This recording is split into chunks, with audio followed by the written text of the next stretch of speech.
On va maintenant retourner un peu plus loin dans le passé pour évoquer les autres débats d'entre-deux tours qui ont marqué les esprits, des moments qui restent souvent dans la mémoire collective des Français avec des petites phrases, des pics restés dans les annales. Et on en parle ce soir avec Florence Vimino. Bonsoir Florence.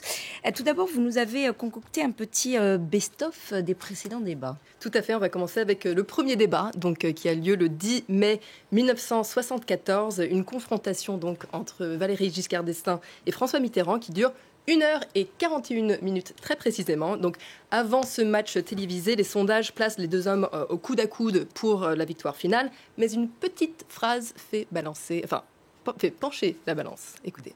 Bon déroulement du débat. Comme vous nous l'avez demandé. Je trouve toujours choquant et blessant de s'arroger le monopole du cœur. Vous n'avez pas, M. Mitterrand, le monopole du cœur. Vous ne l'avez pas. J'ai un cœur comme le vôtre qui bat sa cadence et qui est le mien. Vous n'avez pas le monopole du cœur.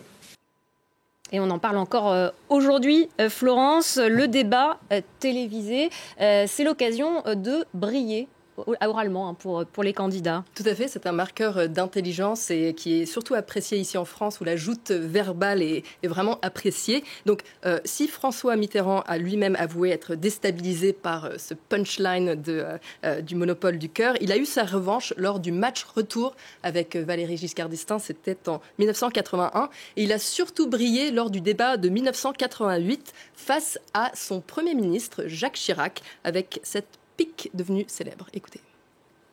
Permettez-moi juste de vous dire que ce soir, je ne suis pas le Premier ministre et vous n'êtes pas le Président de la République.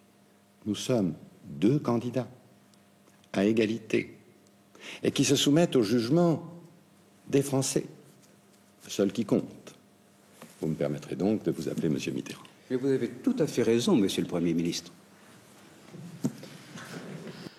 Et le débat suivant entre Jacques Chirac et Lionel Jospin est moins tendu entre les deux finalistes que lors des précédentes éditions, avec peu de pics et peu de petites phrases. Tout à fait, le débat de 1995 a souvent été qualifié de courtois, voire ennuyant même. 2002, il faut savoir, c'est l'exception parce que Jacques Chirac refuse de débattre avec Jean-Marie Le Pen entre les deux tours de la présidentielle. Donc il faut attendre 2007 pour le retour de la tension en plateau et les petites phrases. C'est la première fois qu'un débat a lieu entre un candidat, Nicolas Sarkozy, et une candidate, donc Ségolène Royal. Un débat particulièrement vif. Écoutez. Et je suis très en colère. Et les parents et les familles qui vous en... Et les parents... Non, je ne me calmerai pas. Ne montrez pas du doigt avec cet index pointé, parce que franchement... Non, je ne me calmerai pas. Non, je ne me calmerai pas. Je ne me calmerai pas. Pour être président de la République, il faut être calme. Non, pas quand il y a des injustices. Il y a des colères qui sont parfaitement saines. Et 5 ans plus tard, Florence, Nicolas Sarkozy se retrouve face à François Hollande pour un débat qui bat le record de la durée. Voilà, 2h50 très précisément, dans une séquence de 3 minutes 30 où François Hollande répète 15 fois une anaphore. On ne va pas vous faire écouter les 3 minutes 30. Écoutez cet petit extrait. Moi, président de la République, je ne serai pas le chef de la majorité. Je ne recevrai pas les parlementaires de la majorité à l'Élysée. Moi, président de la République, je ne traiterai pas mon Premier ministre de collaborateur.